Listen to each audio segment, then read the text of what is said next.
You are listening to the Caffeinated Thoughts Podcast. Hi, this is Shane Vander Hart. Happy Friday.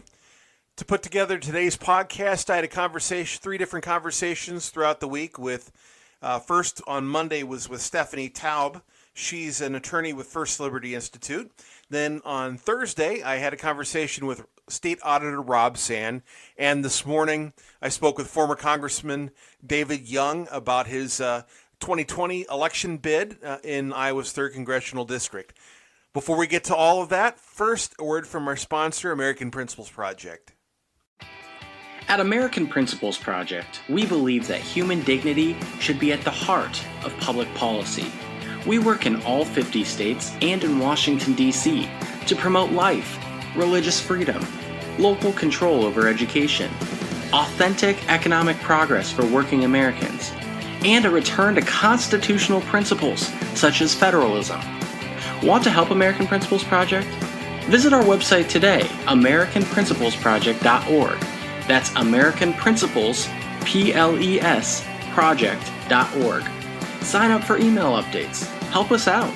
We want to work with you. That's AmericanPrinciplesProject.org. And I'm back. I appreciate American Principles Project's sponsorship of this podcast. If you were interested in sponsoring Caffeinated Thoughts, either our website or the podcast, just shoot me an email, shane@caffeinatedthoughts.com, or give me a call, 515-321-5077. I'd love to talk with you about our different opportunities, which I think would be a win-win for both of us. So please drop me a line or give me a call if you're interested. Well, on Monday, as I mentioned before, I had a conversation with Stephanie Taub. She's an attorney with First Liberty Institute. She and I talked about a new rule that the U.S. Department of Health and Human Services finalized that would protect healthcare workers' religious conscience, especially or specifically as it deals with abortion and I believe, I'm trying to remember now, Monday seems to be such a long time ago, as well as end-of-life, or I was going to say end-of-life care, but that's not appropriate, assisted suicide. So we discussed why that was important. So without further ado, here's my conversation with Stephanie Taub. Well, hey, Stephanie, thank you for joining us on the Caffeinated Thoughts podcast. Thank you so much for having me. Very welcome. So I want to ask you, basically the Department of Health and Human Services finalized a rule that provides conscience protections for healthcare workers. What all does this involve? So that's right. The Department of Health and Human Services new rule protects conscience rights in healthcare. It ensures that 25 existing conscience protections that are already been codified in law are actually enforceable. So these are primarily protecting healthcare providers in 3 areas, those healthcare providers that have objections to abortion, sterilization, and euthanasia. So this is a very important rule to protect the conscience rights of healthcare professionals. Okay, you said it was codified before. When did that happen, and why wasn't it being enforced? So that's a good question. So essentially there are 25 different statutes that Congress has passed, and some of these have been on the books for decades. So some of them, like the Church Amendment, have been on the books for quite a long time. And essentially, what this new rule is doing is making sure that they're all gathered all in one place, and that the Department of Health and Human Services is actually able to investigate and receive complaints regarding any sort of violation of any of these different statutes. Okay, well, do you know personally, has First Liberty Institute represented anybody that has been forced to perform an abortion or sterilization or assisted suicide? Well, we've definitely counseled people that were worried about being discriminated against because of their pro-life beliefs in the healthcare arena.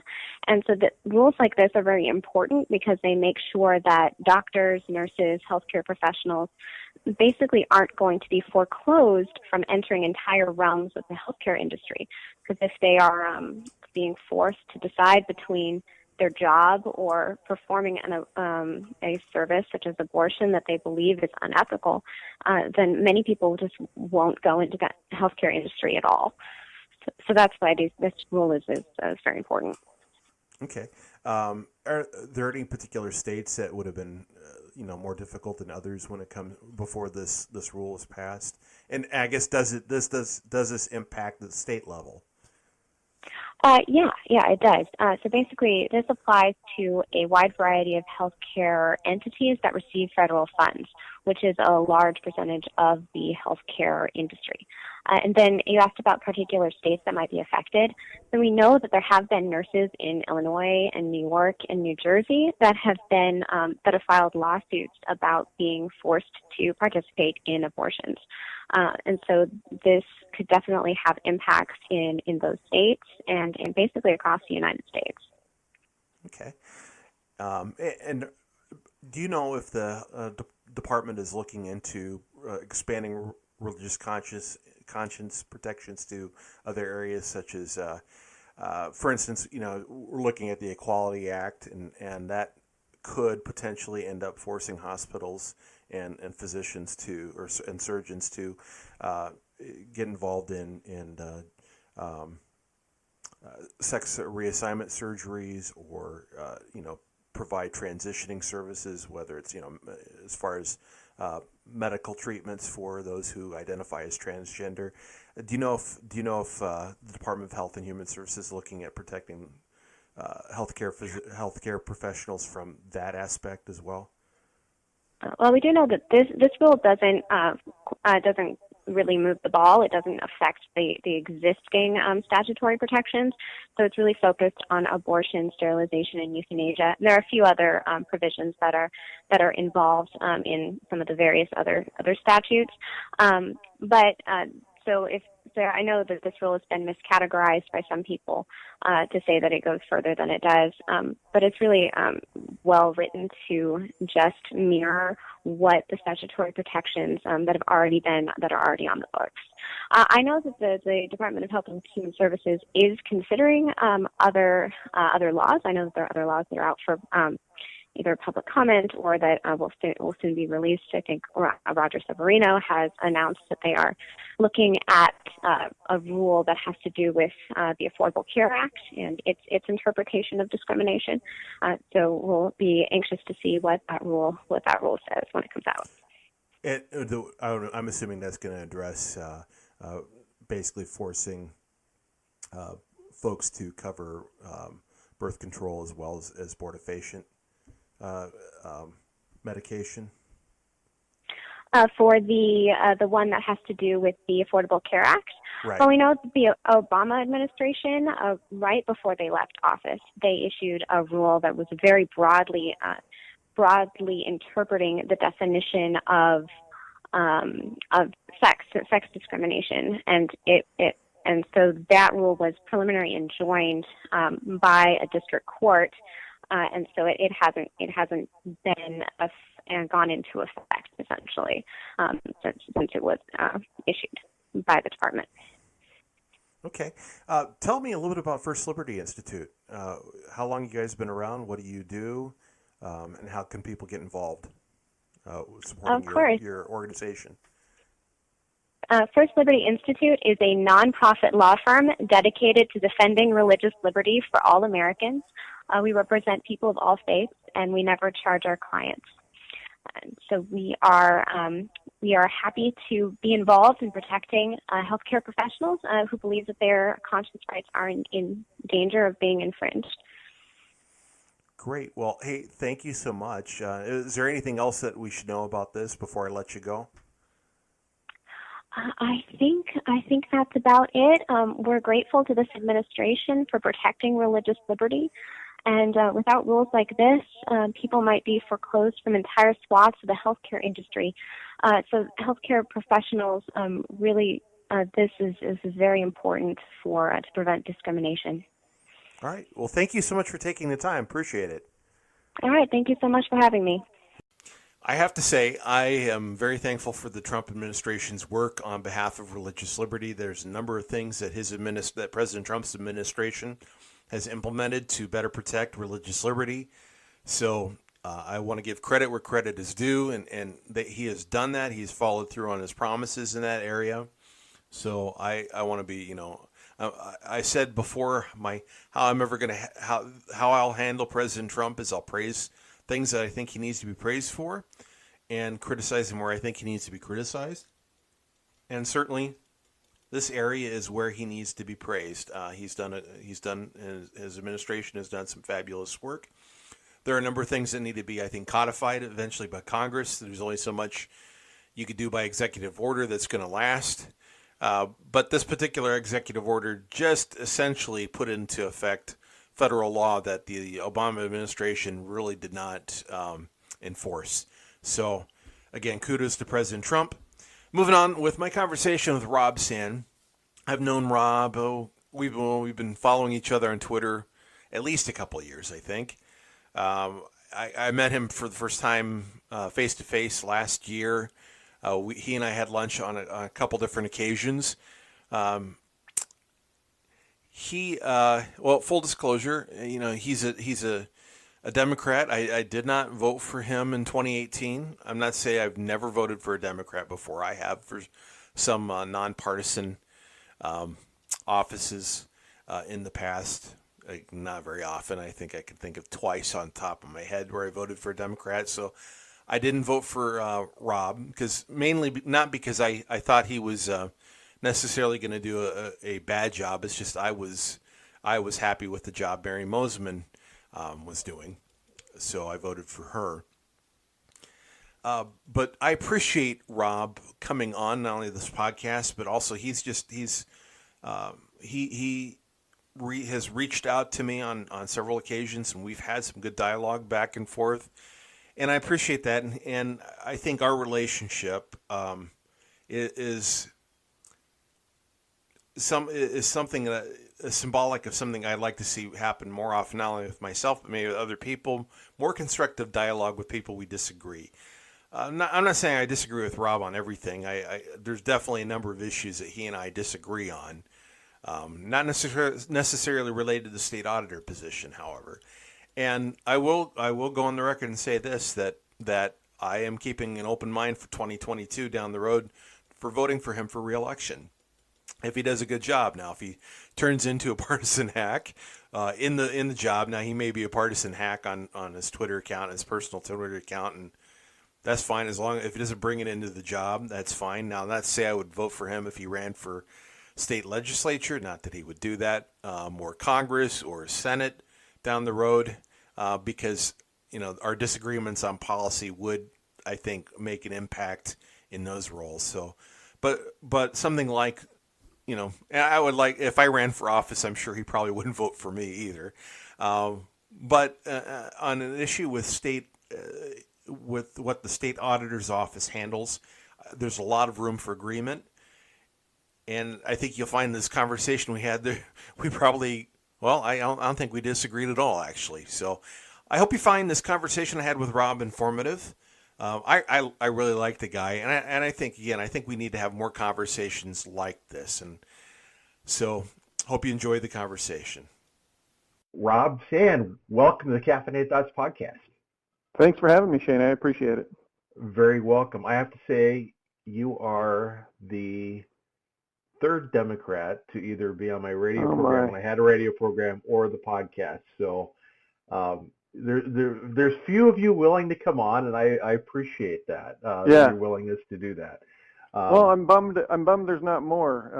I'm a big believer that if we're going to work together to fix our problems, we're going to have to start talking to each other for starters.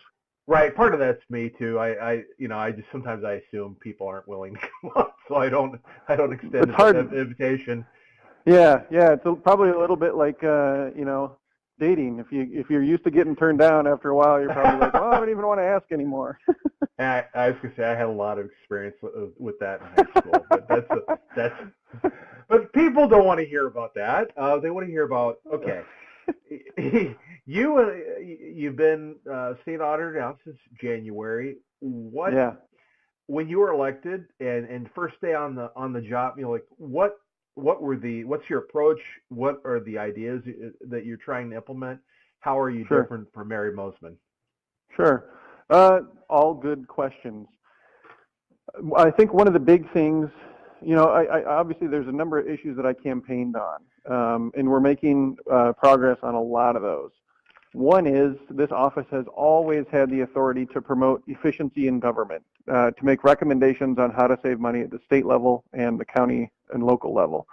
We are going to be doing that. I just did a town hall tour to collect feedback from people across the state on our PI checklist. It's Public Innovations and Efficiencies.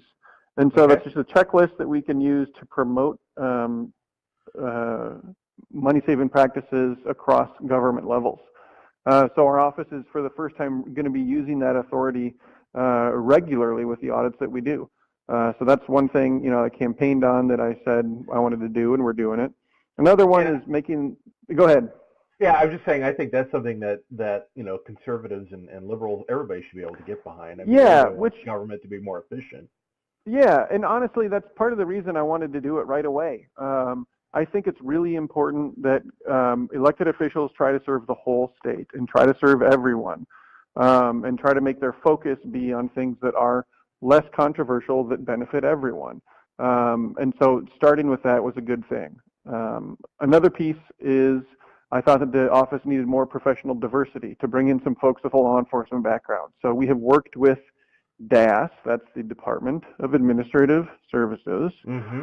Tap, tap, I'm trying to wake you up again.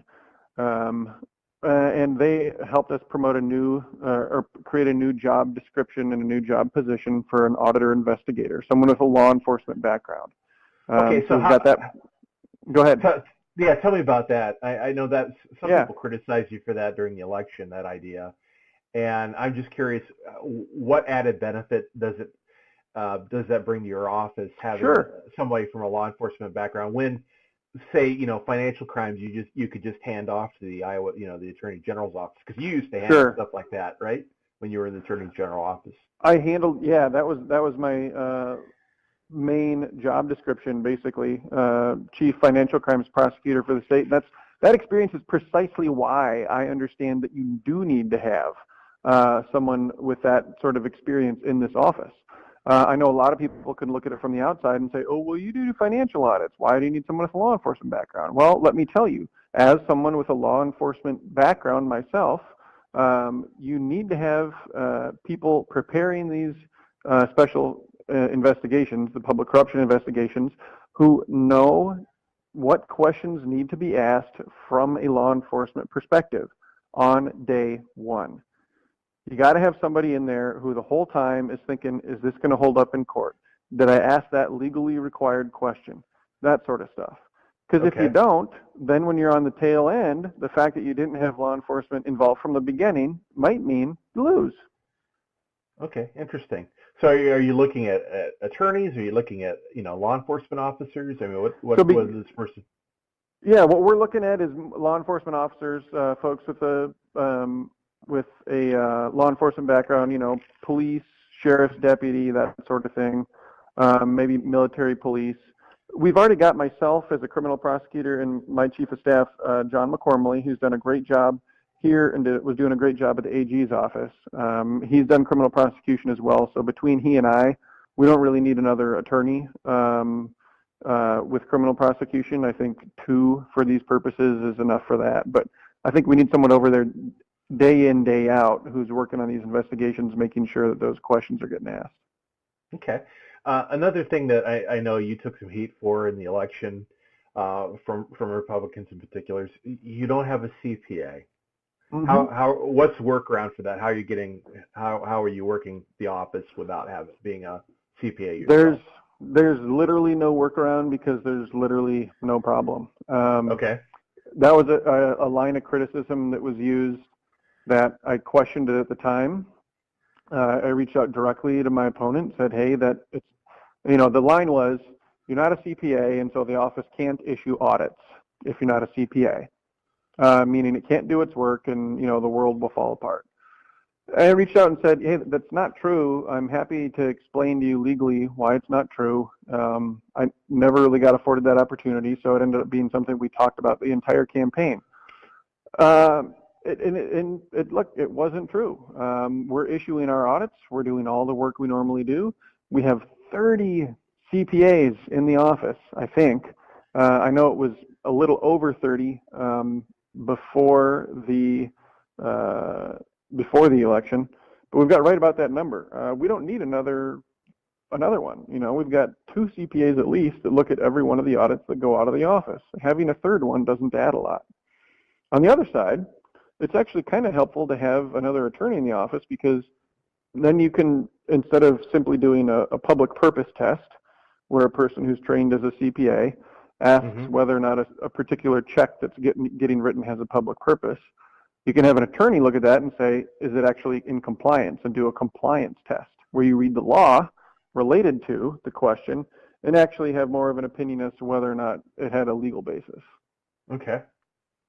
So it hasn't been, there's been nothing to work around, and I think a lot of folks in the office have been satisfied that it's actually been beneficial. Okay. You recently had a statement that you're launching an investigation into spread pricing in Medicaid. Could you talk to us about that, and just pretend that I know nothing about it, because that would be an accurate assessment. No problem. Spread pricing is like this. Imagine that instead of the state buying drugs, prescription drugs, for people on Medicaid, this is a car dealing setup. Okay? So you walk in and you say to the middleman, hello, I would like a 4-door red car with good gas mileage. Okay. And they say, okay, here you go. And they give you a 4-door red Ford that has good gas mileage. And then they turn around and charge the state for a 4-door red Ferrari that gets good gas mileage. Gotcha. The difference is really, it's the product is same between the brand name version of the drug and the generic. There's no real difference. But in spread pricing, what they're doing is they're using the drug that is the generic, and yet charging taxpayers for the brand name version, for the more expensive, the higher end kind. Now, you cited this as something that was going on in Ohio. Has there been instances found in Iowa? Yeah, they've found it across the United States. It's been problematic in West Virginia as well. And John Forbes, who's a state rep in Urbandale and a pharmacist, actually did a little preliminary audit himself with information from his own pharmacy, and found spread pricing, which to me is enough to say, okay, then we need to do a fuller investigation. If this is a case that I was looking at as a prosecutor, not that I'm not suggesting that there's criminal wrongdoing here, but there's enough evidence here to say that we need to do a full investigation. Okay. Now, what steps have you taken to begin the process of? I'm sure you're going to eventually audit the managed care organizations involved with Medicaid. Have you already taken steps to do that, or is that down the road? So we've got a couple. What we can kind of do is tell folks that we have got audits open, but discussing publicly how far along they are, what specifics we're doing. We actually are prohibited from doing that under Chapter 11 of the Iowa Code. Well, I certainly wouldn't want you to break the law. No. Yeah. So I can tell you that we're doing this audit of the prescription benefit managers, the PBMs, on spread pricing. I can tell you that we're working on issues related to Medicaid, but getting into the specifics there, I just am, it's the sort of thing that I can talk about when we issue the report, and until we issue it, we can't really do much or say much. Fair enough. Your greatest fan, Jeff Kaufman, has been talking about your tour and your criticism of Joni Ernst, and are you running for office in 2020? I'm not planning to, and I'm not thinking seriously about it. Okay, fair enough.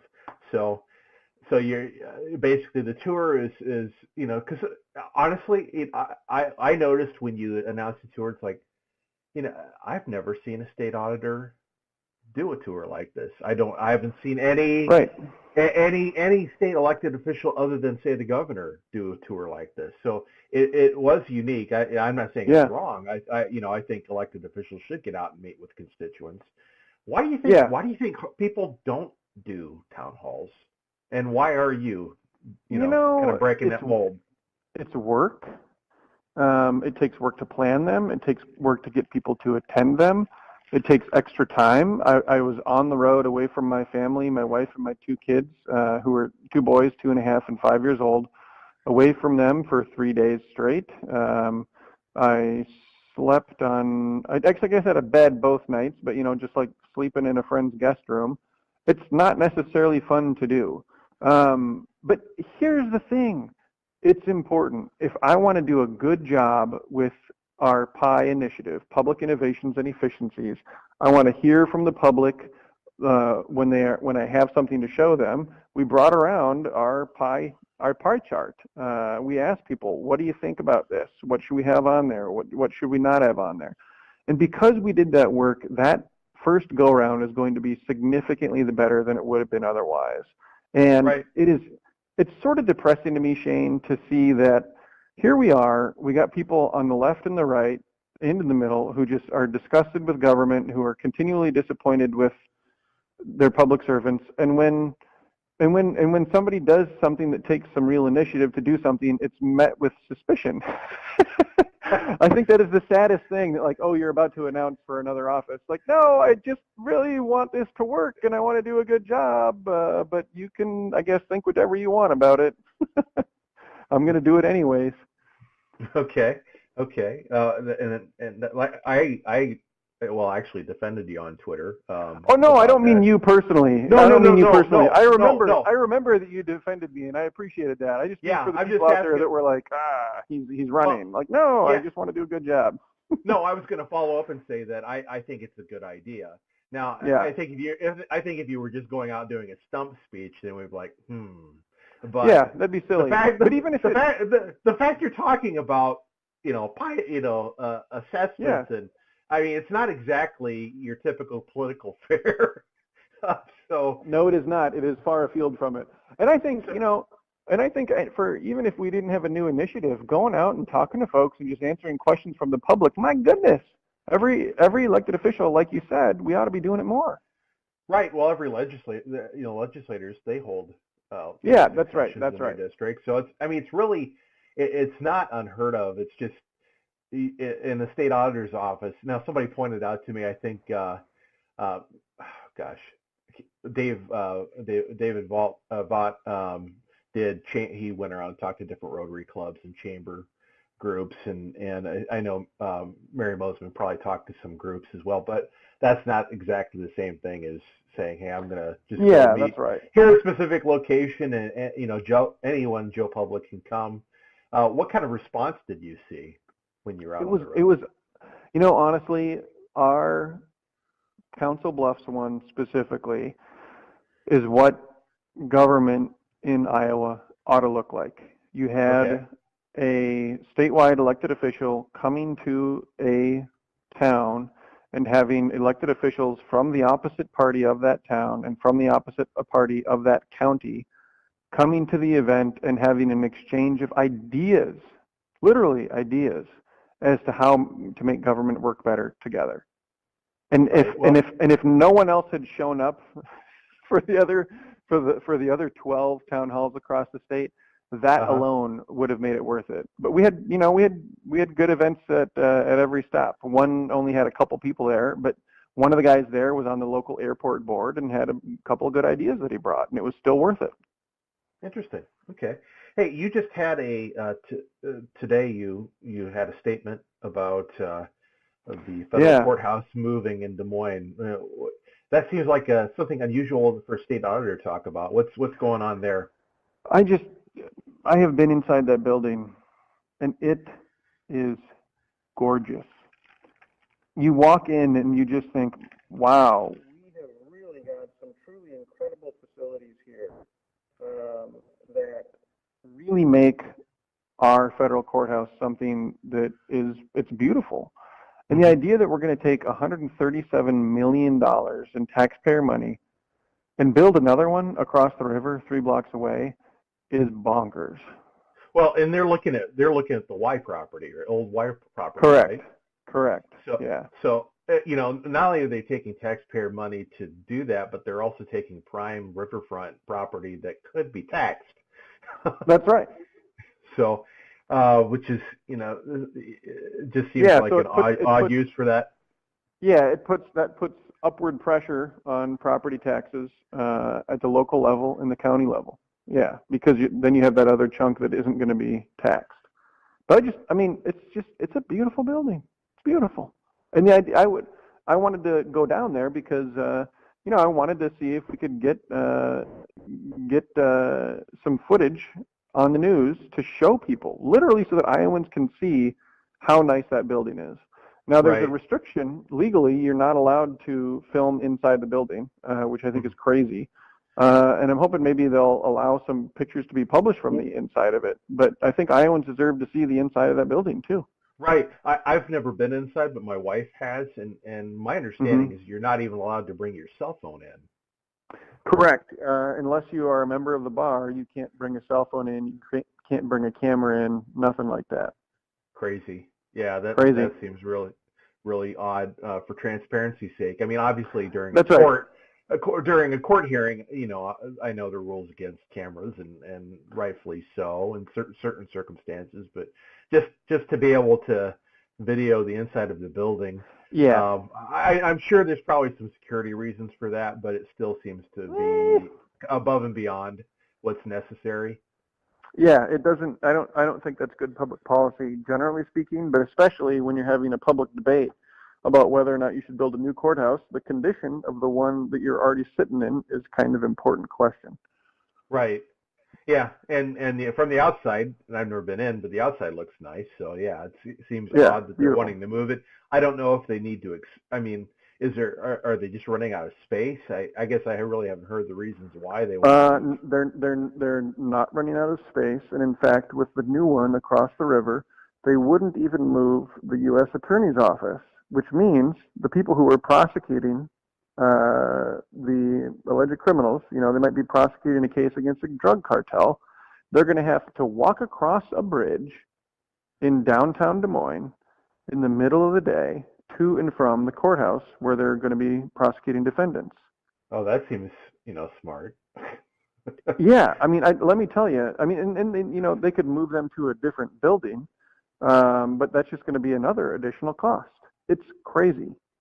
Yeah, that is nuts. So to me, we do audits of federal money if it's spent through state agencies, and obviously we have some role in local and county. And so with all three of those combined, with the spending of the federal money and also with how it affects the taxes at the local level in Des Moines and in Polk County, if I have the ability to stand up and say, this is a really bad use of taxpayer money, I'm going to take it. Yeah, I appreciate it. This is something I think the conservatives and liberals can agree on, and heck, we've agreed a lot today, Rob, on a number of things. So I'm a pretty reasonable guy. Yeah. So, second last question. How's your working relationship with Governor Reynolds? We had a fine meeting back in January, just when we were both sworn in. I thought that went well. Her general counsel is a guy named Sam Langholtz, who's a friend of mine that I respect greatly. He's a very bright guy. We knew each other in law school. He was, I think, 2 years ahead of me. But just a solid guy, and so it's nice to have him there because I think that helps us have a relationship of trust there. All right. Well, last question, because this is the Caffeinated Thoughts Podcast. What's your favorite coffee drink? Black, just straight up black coffee. Good man. Good man. I'm pretty simple. We'll have to go out for a cup sometime soon. So hey. Yeah, let's do that. Yeah, if there's any, I'll let you go unless there's something else you want to mention before I let you go. No, just thanks for having me on. I enjoyed it very much. Absolutely. Very welcome. Well, take care. All right. And have a great weekend. Shane. All right. Yep. Bye-bye. You too. Bye. This morning, I had a conversation with former Congressman David Young, who recently announced he's running for Congress once again in Iowa's 3rd Congressional District, going to challenge Congresswoman Cindy Exney, who defeated him in 2018. A conversation we had earlier in the week before this, he made a comment to me that I think is important to remember. I inadvertently said, and people have said that he's trying to win back his seat. And he said, I want to make sure everybody knows this is not my seat, but this is the people's seat. So he's spot on there, and I appreciate him saying that. He's trying to win the opportunity to represent those of us who live in Iowa's 3rd Congressional District once again. He served in Congress 2 terms between 2015 and 2019. So he won election in 2014 pretty easily after a very contested Republican primary where he won the nomination in a special nominating convention, and then he won re-election in 2016 handedly. So it's going to be a challenge, and he talks about how he's approaching the race and his thoughts on it. We talk about a variety of different things, so I hope you enjoy this conversation with Congressman David Young. Congressman Young, welcome to Caffeinated Thoughts Podcast. Hey, it's great to be with you, Shane. Always a pleasure. So you have announced that you were running again in 2020 for the Iowa 3rd Congressional District, and you want to challenge Congresswoman Cindy Axne, who defeated you in 2018. And I guess a question that I have, and probably a lot of my listeners might have, is how are you going to approach this campaign differently, and how are you going to address some of the for instance, in the suburbs, we saw a shift towards Democrats from the top of the ticket on down. Well, first of all, you see what's happening right now with what's going on in Congress. And, back in 2018 in November, the Democrats put a lot of candidates out there who had not served before and didn't have a voting record. And now Cindy Axne has a voting record, and it's not good. And we'll be able to make sure that we talk about that. And there's some significant differences. Cindy Axne was the only one in the country in the House who won a seat by less than 50% of the vote. So she did not get a majority of the vote. She got a plurality. And the Democrats really had a strong voter turnout in Polk County and Dallas County. And the Republican voter rate was not where it should be. And that's unfortunate. A lot of people, I think, stayed home because they were maybe sitting back and maybe not happy with what was happening, or waiting for the Mueller report, or things were good economically and they didn't sense a need to get out and vote, that kind of thing. But we are starting to address these issues now, and I'm not going to give any kind of campaign strategy, but we have new leadership in Polk County. Yeah, we have new leadership in Polk County at the Iowa GOP. We've got new leadership as well in Dallas County. And I've been all around the district, and when you're in the majority, you get a little bit complacent. We have the White House, the governor's mansion. We had both legislatures in the Iowa Capitol and in the U.S. Congress. And, when you're on top, you're not as motivated maybe because you're already there. But, we are motivated now to get this seat back in GOP hands in the U.S. House of Representatives in Iowa's 3rd District. And I've won it twice before. And we're going to have the president on the ticket this time, and that'll drive out a lot of the discussion and the votes. And Joni Ernst will be on the ticket as well, which is great. I was on the ticket with her as well in 2014, and I'm in the race. And we need to make sure that Iowa's priorities and people's priorities are being focused on. And right now, Shane, if you see what's happening, one of the things that they started out with was a bill that took Iowans work hard, and they pay their taxes, and they expect their taxes to be used for essential services to serve them. But H.R. 1, this bill, Cindy Axne voted to enrich her personal campaign with taxpayer dollars. That bill took taxpayer dollars to go to political campaigns, and that means that people have direct contradictory beliefs of politicians. They're forced to subsidize them and their beliefs, which act in contradiction to their own beliefs. And now, Shane, there's chatter about, I don't know if you've read, they're talking about giving themselves a pay raise in Congress. And so I've not heard that. Congress has ignored the will of the people and their issues, and they're just trying to help themselves right now. Well, and I'm not going to let that happen. One of their new freshman members, Alexandria Ocasio-Cortez, has said that she is unable to afford living in D.C. and in New York. So maybe it's to help her pay her rent in D.C. You think? Well, I don't know. You hear a lot from her, but I know that Congress does not deserve a pay raise. They certainly don't. Until they can get the budget balanced and things like that and start working on their issues, what needs to happen is, if anything, when the budget goes on and it's not balanced, maybe their pay should be deducted. Interesting. So, looking at, for instance, I found it interesting that Cindy Axne has not weighed in on the Green New Deal. What are your thoughts on the Green New Deal? I would vote against it. I mean, it would set back America and Iowa decades. It would decimate our economy, and our economy is so strong right now. Listen, we all want to be great stewards of the landscape and the air and the environment that the good Lord gave us. I think we have a calling to do that, and we are doing that with new technologies, new ways of doing things, and fueling and energizing society. We're doing that, and we're leading the world in that. And imagine the chatter about banning the combustible engine, and airplanes and trains. How are we going to function?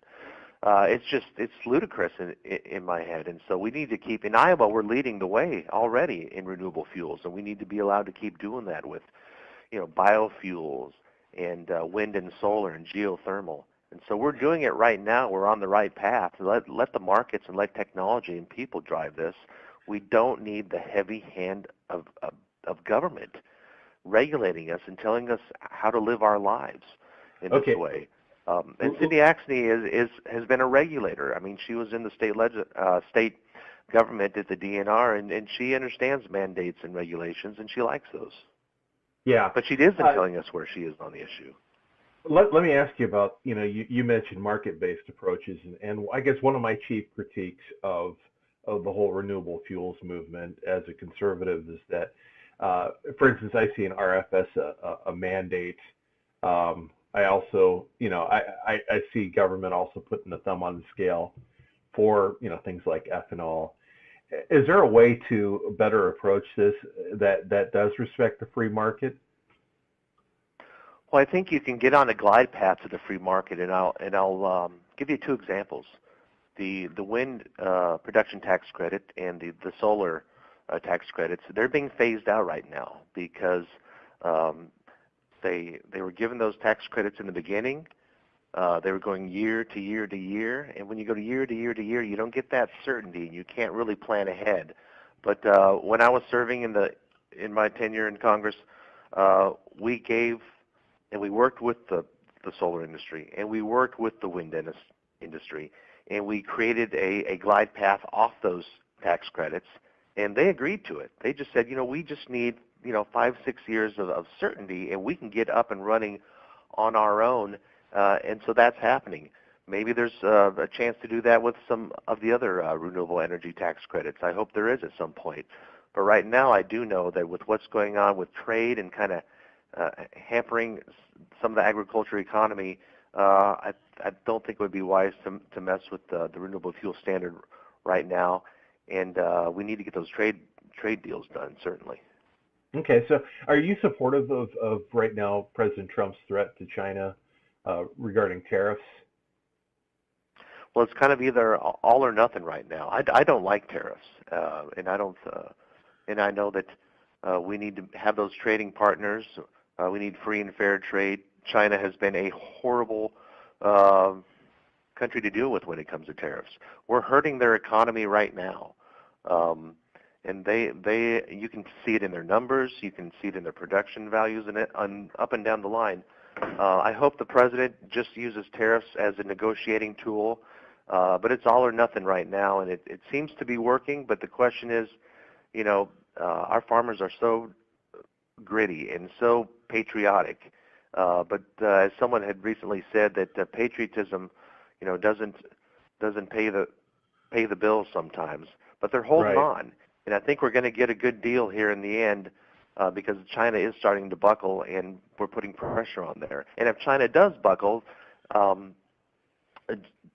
just imagine what can be done with just around the world, what can happen with our economy, especially here in Iowa and the United States of America.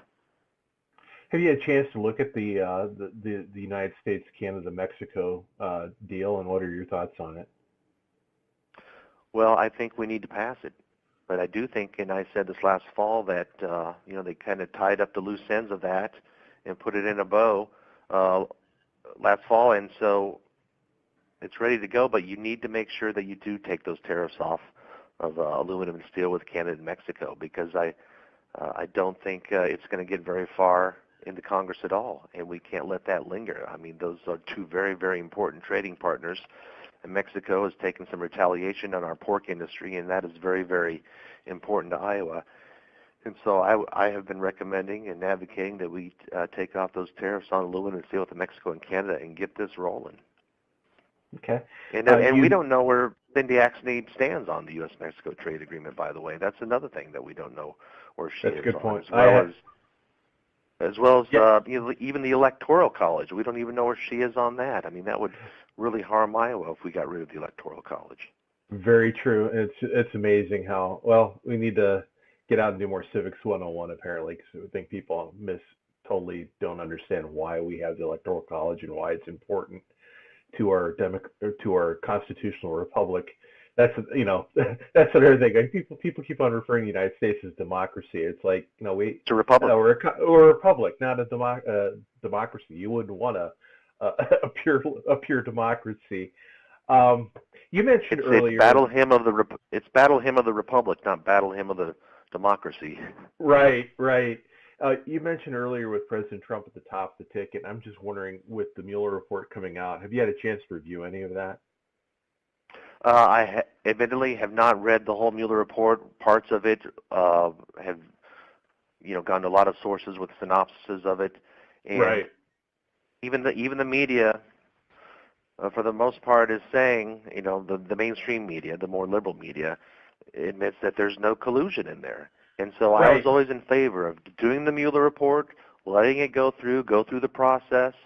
No collusion was found, and no obstruction of justice was found as well. But, it looks like that this Congress right now, and about 5 committee chairmen in the House, just can't let it go. The committee in Congress, they're set to vote against Attorney General Barr on contempt after he failed to comply with a subpoena to see the redacted materials. And, Attorney General Barr and the Federal Rules of Criminal Procedure say that you can't disclose grand jury testimony and that information. Right.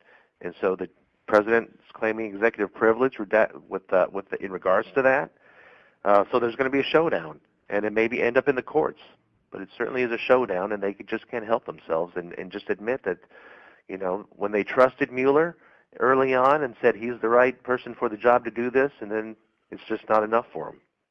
Right. Well, there wasn't a finding necessarily. There was decision by Attorney General Barr as well as Deputy AG Rosenstein to not pursue obstruction charges because of the definition of what would be needed for an obstruction charge at the federal level. But the report itself, Mueller makes a case for Congress, I think, on obstruction, and which is why Democrats are kind of latching onto the whole, possibly an impeachment process. My question to you is, reading through some of the obstruction section, it's not good look for President Trump. And had the collusion been found, he probably very well would have been facing obstruction charges. What are your thoughts about the whole impeachment process and President Trump's conduct during the Russia investigation? Do you think that's going to have a dampering effect on the 2020 presidential election? Nobody has that crystal ball and can really tell what's going to happen with all this. But it looks like the Democrats are, Robert Bork had a book called Slouching Towards Gomorrah. And it looks like the Democrats in Congress are slouching towards impeachment. it's going to go this way, and I think the base will eventually, as they get closer to it, just demand it. And I think some of this does go to the courts regarding the executive privilege and Attorney General Barr saying that he can't disclose this. Maybe some other people have some views on the interpretation of whether or not this can be disclosed or not, and so I think it goes through the courts, but I think it's going to continue to dominate the headlines. Now, with President Trump in Russia, I wish he'd be a little bit more forceful in banging back on Putin and, putting a finger in his face and saying you have been meddling, in a sense, with your propaganda and trying to infiltrate our infrastructure. Fortunately, it was found that Russia did not get into any voting systems and change any votes. But there's no doubt that Russia and probably other countries as well have tried to meddle in elections in a cybersecurity way and in a way with propaganda. And so I think that one way we can make sure that we put up our guard is you see television commercials, campaign commercials, and they have disclosures on them at the bottom about who it was paid for and approved by and that kind of thing. On the internet, that does not exist. You see these ads pop up, and you don't know who's paying them, and you don't know who's behind it. And it could be some nefarious people putting out some false things, trying to sway public opinion. And so I think on internet ads, there needs to be that same kind of disclosure and transparency so we know who's paying for those things. Well, I think Facebook's actually taking some steps to, do that. I haven't purchased an ad from them recently, but it seems like they have put some guidelines. Sure. Well, that's great because, Facebook, Twitter, those platforms, they don't have to wait on Congress to tell them to do it. They can be proactive themselves, and that would be good. So speaking of Facebook and Twitter, Facebook just deplatformed a bunch of folks. I don't really want to say that they're on the right necessarily, because I think some of them are alt-right, in my mind, not really conservative. And of course, then they also threw Louis Farrakhan in the mix as well. There are calls to say that Facebook, Twitter, Google should be regulated. What are your thoughts on these platforms and how they've restricted, speech of? It seems to be, in my mind, leaning towards people who are on the right more than on the left, censoring speech. What are your thoughts on that? Should government get involved in that? How do we approach this, and what can be done? I'm a First Amendment free speech advocate, but that doesn't mean that I have to agree with everything that anybody else and tweets or posts on Facebook or writes or says out there. Some of it's pretty awful, but the First Amendment protects awful speech. Doesn't mean I have to agree with it, and it means that I can also denounce it, and I do announce a lot of that hate. When it comes to Facebook and Twitter, they are private companies, and they can set their own standards, I guess. Just like if you were in your house and people started saying some pretty awful things in front of your children, you could say, don't say that in my house. And if they don't comply, you can show them the door. It's a private residence you have, and then these are private platforms. But I don't want to go down the road where the government is starting to create some kind of manual about what can be said and what can't be said. Certainly, when it comes to inciting violence, that's totally different. Yelling fire in a theater and that kind of thing. Right. But I think the government needs to protect speech, even if people don't agree with it and think it may be awful. But shame those. Just the public populace can shame those on their own with what they agree with and don't agree with, and reject that. But I don't want the government, starting down that Orwellian road of what can be said and can't be said out there, and then forcing those companies as well.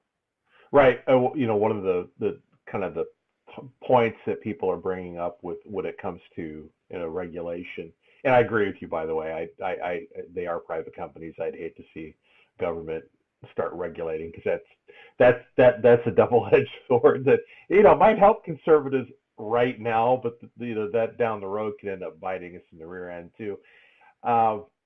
what the talks is should we continue to look at Google and Facebook and Twitter as platforms, or are they now publishers that are that have a particular agenda that are censoring speech, and if they're publishers, then they could potentially be opened up to civil responsibility and right. legal issues and liability. Yeah, so that's an interesting debate, and I have not really taken a deep dive on that. But you're right. I mean, then are they liable for something that could happen? Let's say there was a threat or somebody was being bullied. I mean, and if it's on their platform, are they liable if they're a publisher? That's a great question. And that debate is happening, and I think it will continue to be a debate for some time. Okay.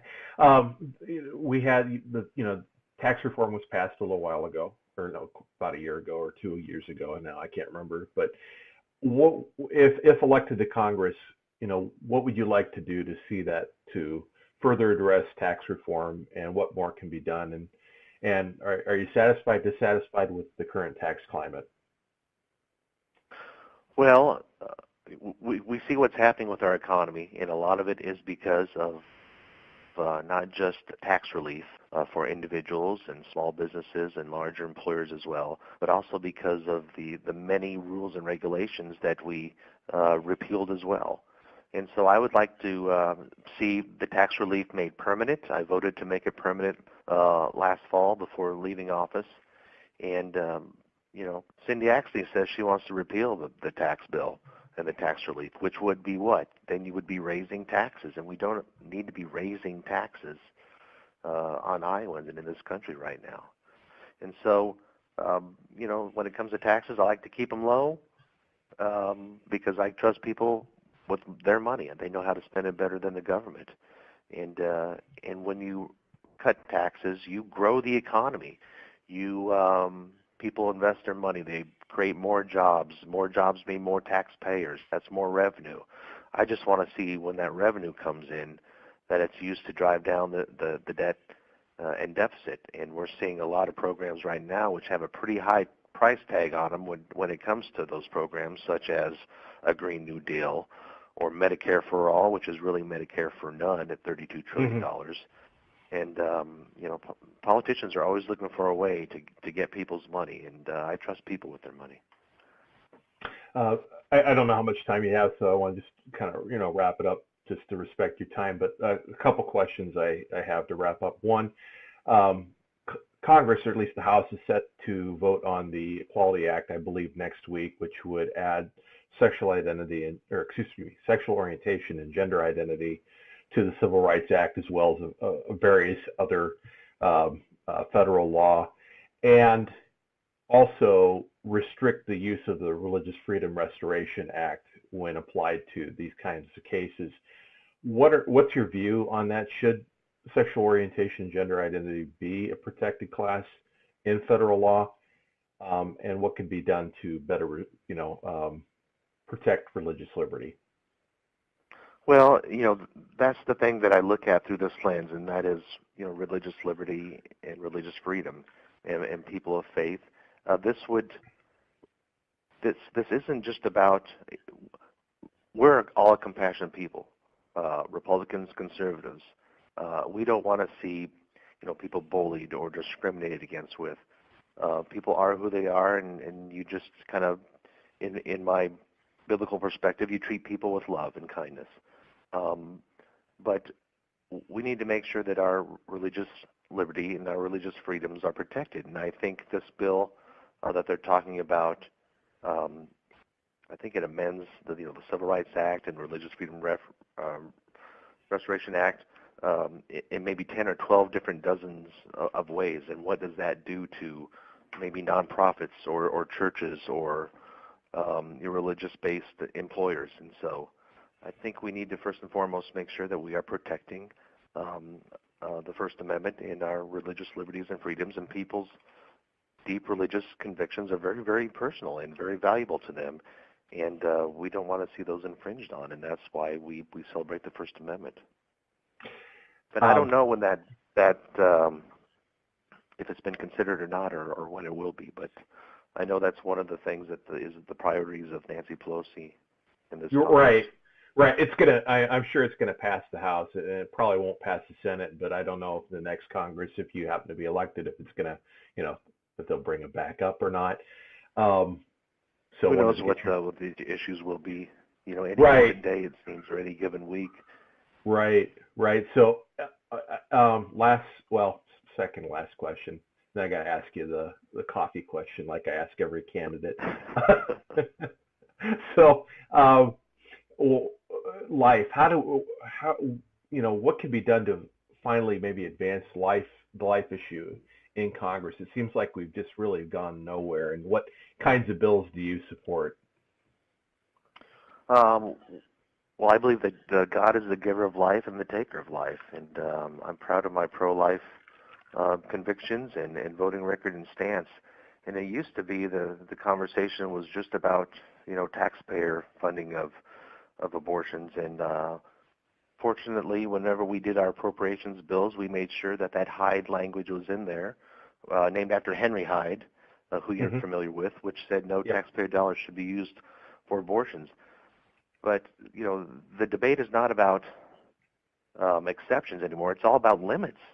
I mean, where is the limit? I mean, the majority, even people who maybe consider themselves pro-choice, they're not for third trimester abortions or partial birth abortions. And then you see what's going on in with the governor of Virginia, what he said, and what they're doing in New York, where even after a baby is delivered, to have the conversation and thought that, you can still terminate that which isn't a pregnancy anymore. It's a life now. Right. And that scares me. And I don't think people, understand the implications of that. And if they make that decision 3 minutes after the child was born, who says they can't make it 3 months after the child is born? I don't know. I think it's going down the wrong path. And I just pray that people learn more about this and come back to their convictions about what life is about and how it should be valued and who the giver of life is. Right. Well, thank you. I'd be remiss not to ask you, since this is the Caffeinated Thoughts podcast, what is your favorite coffee drink? Well, there were the days where I liked, the flavored drinks, but today it's, about three cups in the of just give me hot black coffee, just pour it down the hatch and get me going. And then my next caffeine delivery device is about 3 Diet Mountain Dews. So that's it. So do you grind your own coffee, or do you just have it ground yourself?